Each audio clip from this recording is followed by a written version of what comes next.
साजन घर। मुझे तो पहले से ही पता था, ये तो दिमाग से पैदल ही है और आज इसने ये साबित भी कर दिया। हाजी आप ये क्या कह रही हैं? सही बोल रही हूँ। पूजा क्या हो गया तुझे? क्यों इस घर में इतना तूफान खड़ा कर रखा है? बस बहुत हो गया। तुम औरतों को घर बनाना नहीं आता क्या? हर चीज को जंग बना देती हो। जानती हो पूजा, जब बेला ने मुझे ये सब बताया था ना, मैंने विश्वास नहीं किया था। मेरा मन ही नहीं मान रहा था। मैंने उससे कहा नहीं, मेरी पूजा ये नहीं कर सकती है, और अगर पूजा ने ऐसा किया ना तो मैं खुद उसे थप्पड़ मारूंगी। क्योंकि मेरे कोख में ना इस घर का वारिस है, मैं उसके ऊपर कोई आंच नहीं आने देना चाहती हूँ। पागल हो गई है क्या तू बेला? बिन ब्याही माँ बनने वाली है तू। ये समाज तुझे जीने नहीं देगा, इसीलिए तू यहीं रहेगी, कहीं नहीं जाएगी। और पूजा ने तेरी तरफ उंगली भी उठाई तो वो इस बार इस अंबिका देवी का नया रूप देखेगी। तू उसकी चिंता मत कर। लेकिन माँ जी, पूजा ऐसे बिना सबूत के तो कुछ नहीं कहेगी ना? बिना सबूत के ही हर बार इसके खिलाफ मोर्चा खोल देती है वो वसुधा। उसका कोई भरोसा नहीं है। कबीर का विश्वासघात वो सहन नहीं कर पा रही। बेला को गलत साबित करने के लिए वो किसी भी हद तक जा सकती है। दादी, पूजा को जो भी मेरे साथ करना है ना वो कर ले, लेकिन मैं नहीं चाहती हूँ कि मेरे बच्चे के साथ पूछो। और दादी, मैं अपने लिए तो कुछ भी नहीं मांग रही हूँ ना कबीर की जिंदगी में जगह मांग रही हूँ, ना बीबी का हक मांग रही हूँ, और ना ही नाम मांग रही हूँ। लेकिन फिर भी पता नहीं क्यों पूजा ने मुझे अपना दुश्मन मान लिया। उसके पास उसकी वजह है बेला। कोई भी पत्नी ये बर्दाश्त नहीं कर सकती है कि उसके पति का बच्चा किसी और की कोख में हो। मुझे शक है तभी मैं बोल रही हूँ ना, और पूजा ने मुझे बोला भी है। अगर पूजा ने मेरे साथ ऐसा कर दिया और मेरे बच्चे के साथ कुछ कर दिया उसने, तो मैं कहाँ जाऊंगी? मैं कैसे अपने बच्चे की परवरिश करूंगी? आंटी आप ही बताइए। तुझे कहीं जाने की जरूरत नहीं है। तेरे बच्चे की परवरिश यहीं इसी जगह होगी। तू रुक, मैं अभी जाके पूजा से बात करके आती हूँ। अरे नहीं माँ जी, प्लीज प्लीज, इस वक्त नहीं। हाँ, इस वक्त पूजा से बात करना सही नहीं है। वो पहले ही बहुत दर्द से गुजर रही है। हम लोग रहने देते हैं, अभी बात नहीं करते हैं। मैं आपसे वादा करती हूँ ना, अगर पूजा ने बेवजह बिना सबूत के बेला पर कोई भी इल्जाम लगाया ना, मैं खुद उसे सजा दूंगी। मैं सबके सामने उसे थप्पड़ मारूंगी, मैं वादा करती हूँ। माँ जी तो उसी वक्त तुम्हें डांटना चाहती थी, उसी वक्त तुमसे बात करना चाहती थी, पर मैंने रोका। मैंने कहा नहीं पूजा, ऐसा नहीं कर सकती है, क्योंकि मेरा विश्वास था तुम पर। लेकिन बेटा आज तूने मेरे विश्वास की धज्जियां उड़ा दी है। बिना सबूत के किसी के भी ऊपर तुम कोई भी इल्जाम लगा दोगी। माँ बस पूजा, बहुत हो गया। इस घर में ना बस अब एक ही चीज मैटर करती है, वो है मेरा और बेला का बच्चा। समझ रही हो तुम? और कोई भी बेला से बदतमीजी से बात नहीं करेगा, और खास करके तुम।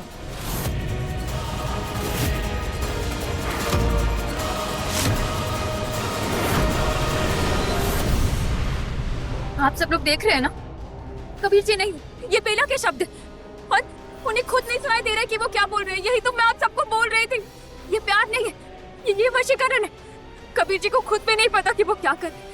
वो ऐसे हमसे किसी से बात नहीं करते, उन्हें खुद नहीं पता कि वो क्या बनते जा रहे हैं। अरे बस यार बेला, तुम मेरे साथ चलो, तुम्हारा यहाँ रहना ठीक नहीं है। ये ऐसा नहीं मानने वाली।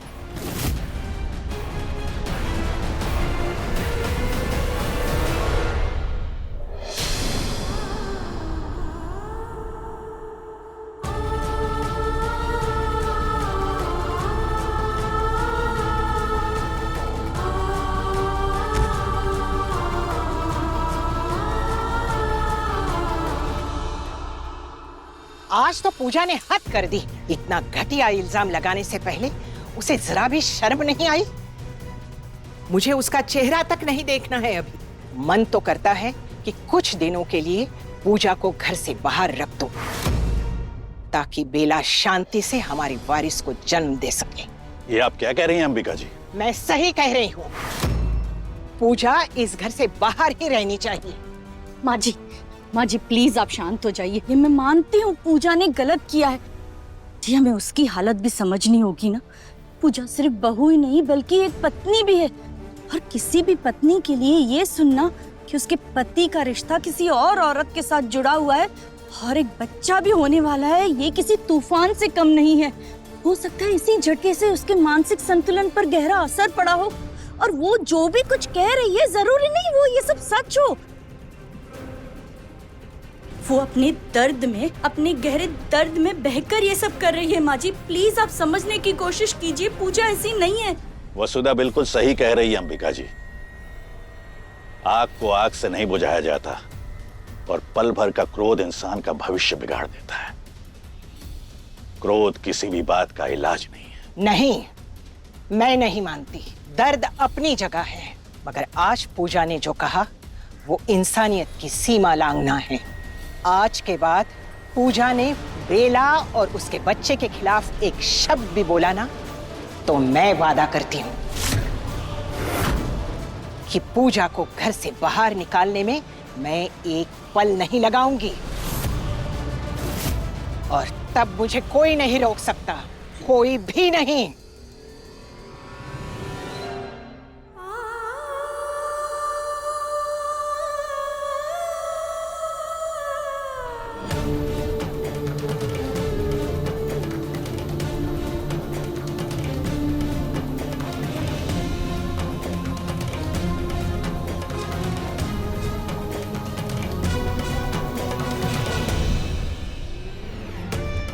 ये लो पूजा, अपनी कीमती आंसू पोंछ लो, और चाहिए होगा तो बता देना, मैंने एक्स्ट्रा टिश्यू पेपर तुम्हारे लिए मंगा कर रखा है, क्योंकि तुम्हें तो अब जरूरत पड़ने वाली है। ये तो अभी शुरुआत है।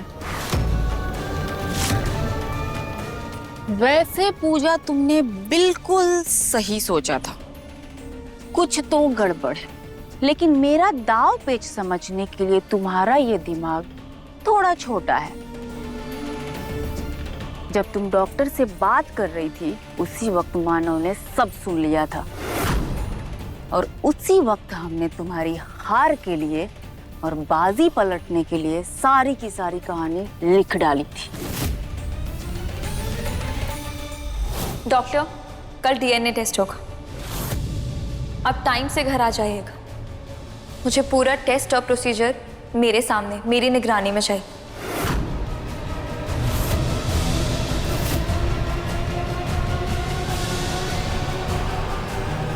क्या हुआ पूजा, 440 वोल्ट का झटका लग गया क्या?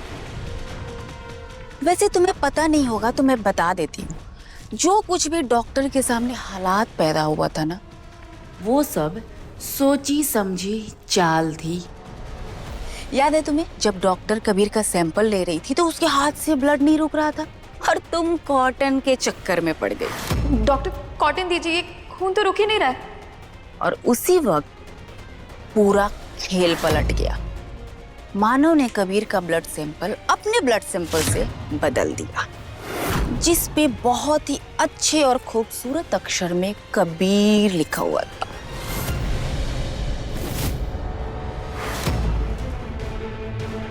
इस बार रिपोर्ट नहीं बदली पूजा, पूरा का पूरा ब्लड सैंपल बदल गया। और रिपोर्ट इतना परफेक्ट पता है क्यों आया? क्योंकि कबीर का तो टेस्ट हुआ ही नहीं। और वाकई इस बार तुम सच के बहुत करीब थी, लेकिन फिर भी जीत तो मेरी हुई ना पूजा। क्या फायदा इतना मेहनत करके। अब देखो जरा अपनी हालत, तुम इस मंदिर जैसे घर में तुम्हारे लिए बिल्कुल सन्नाटा हो गया है।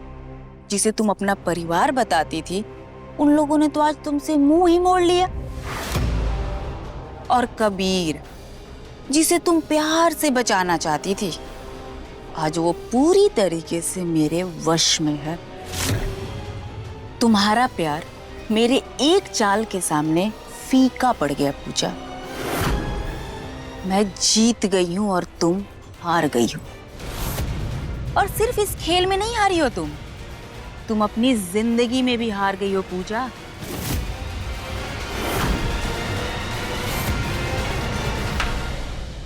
बिल्कुल सही कहा बेला रानी, बिल्कुल सही कहा।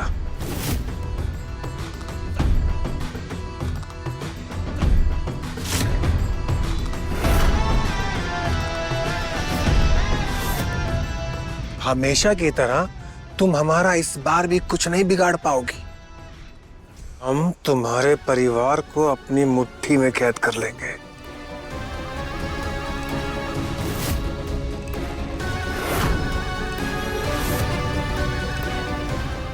और तुम्हें इस घर से बाहर निकाल देंगे। तुम्हारे जैसे रास्ते के कांटे को निकालना हमें बहुत अच्छे से आता है ना बेला? और फिर मैं हमेशा के लिए मिसेस बेला कबीर अग्रवाल बन जाऊंगी और ये सारी प्रॉपर्टी, सारी चीजें हम दोनों के नाम पे।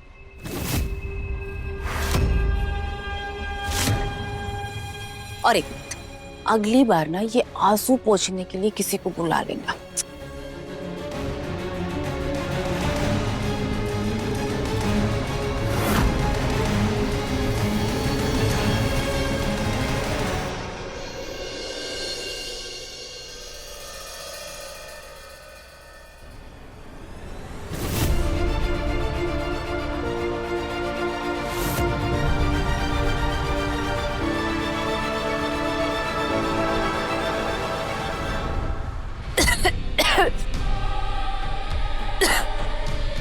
क्या हुआ बेला? ठीक हो? बेला आओ इधर आओ।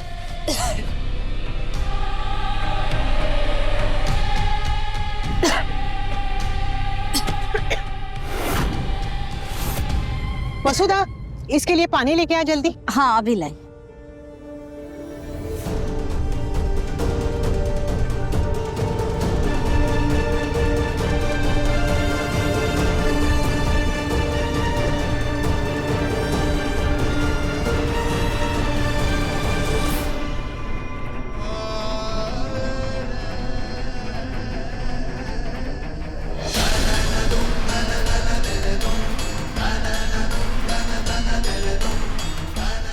ठीक हो?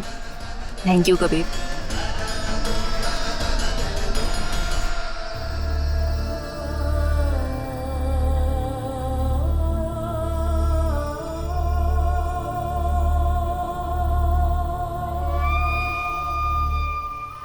ये लो, मैंने बालूशाही बनाई है। तुम्हें मीठा खाने का मन कर रहा था ना?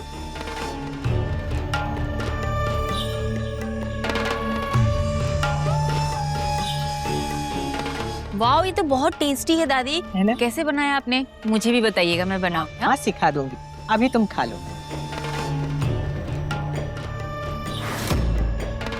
अरे पूजा, तुम वहाँ क्यों खड़ी हो? आ जाओ, देखो दादी ने मेरे लिए बालूशाही बनाई है। आ जाओ, तुम भी चखो। अरे आओ आओ, वहाँ क्यों खड़ी हो? आ जाओ।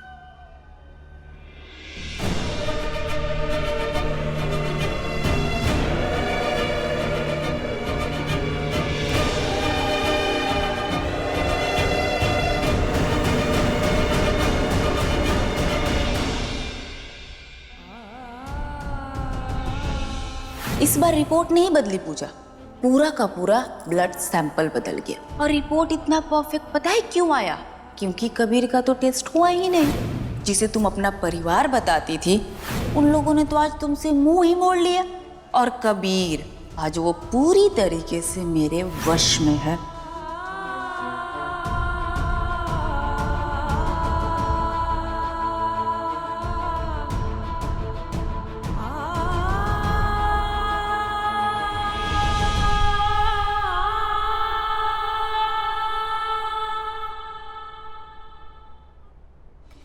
कबीर जी, कबीर जी प्लीज ऐसा मत कीजिए। I love you Kabir ji. अपने आप से दूर करके ऐसी सजा मत दीजिए। आप चाहे मुझे डांट लीजिए, मुझसे गुस्सा हो जाइए, पर प्लीज मुझे अपने आप से अलग मत कीजिए कबीर जी।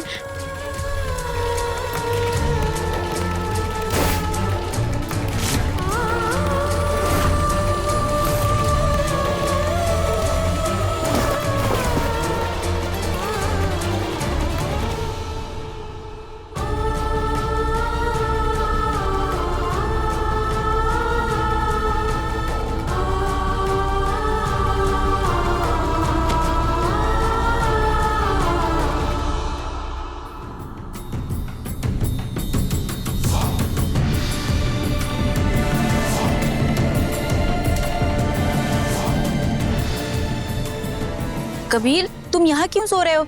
चलो मेरे कमरे में सो जाओ। नहीं बेला, मैं यहीं सोऊंगा, तुम जाके सो जाओ। अरे कबीर,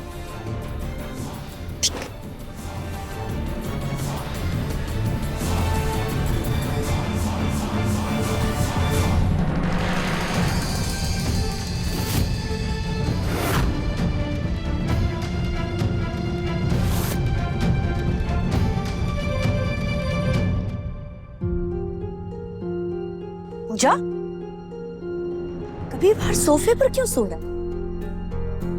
ये सब क्या है? बेटा, मैं तुम्हारा दर्द अच्छे से समझती हूँ और किसी भी पत्नी के लिए ये सब सहना आसान नहीं है, लेकिन जो तुम कर रही हो ना, वो दर्द नहीं है, वो खुद को तोड़ना, अपने घर को तोड़ना कहते हैं इसे। उसे बाहर जाने से तुमने रोका क्यों नहीं? मुझे अंदाजा भी है अगर घर वाले देखेंगे तो क्या सोचेंगे। बेटा, जब कमरे की बातें बाहर पहुंचने लगती है ना, तो बेटा उंगली सिर्फ और सिर्फ पत्नी पर ही उठती है। तजुर्बे से कह रही हूं मैं ये बात। पूजा, खुद को संभाल, खुद को बदल, अपने शब्दों को रोक देना सीख। ऐसे बेला और उसके बच्चे पर इल्जाम लगाना छोड़ दे पूजा, अपनी गृहस्थी पर ध्यान दे। कबीर को संभाल, अपने जीवन को संभाल। ये जो दूरी आज तुम दोनों के बीच में शुरू हुई है ना, कहीं तुम दोनों के रिश्ते को न खत्म कर दे। पर माँ, पूजा, मुझे सफाई देने से बेहतर है कि तू अपनी गृहस्थी संभाल।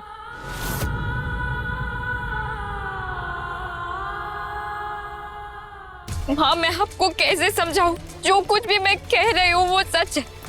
जो कुछ भी दिख रहा है, हो रहा है, वो इतना सीधा नहीं। एक माँ ही थी जो मुझ पर आंख मूंद कर भरोसा करती थी, तो वो भी मेरी बात नहीं सुन रही है। बेला ने मुझसे सब कुछ छीन लिया, मेरे सारे रिश्तों को खोखला कर दिया। पर नहीं, मैं सब कुछ वापस पाकर रहूंगी, सबको अपना वापस बना कर रहूंगी। मैं इतनी जल्दी हार नहीं मानूंगी।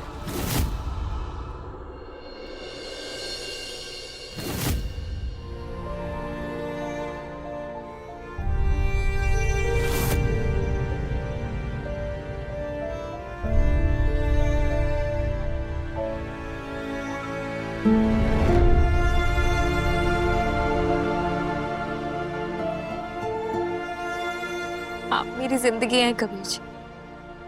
आपको खोना मतलब खुद को खत्म कर देना, इसलिए मैं हार नहीं मानूंगी।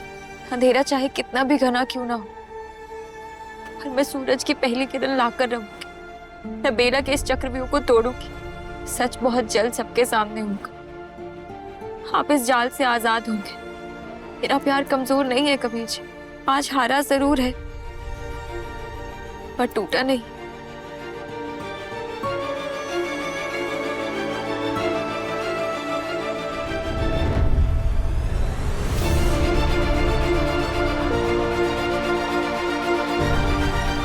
मुझे अभी दर्शना दादी से मिलना होगा।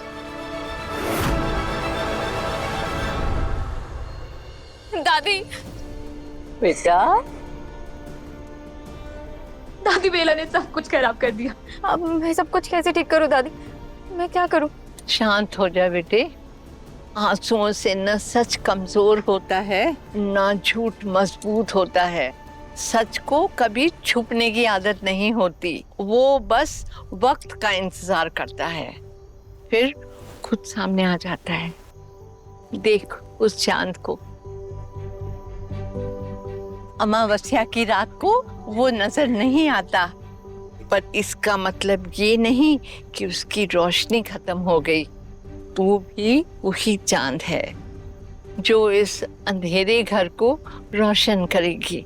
बस हिम्मत कभी मत हारना।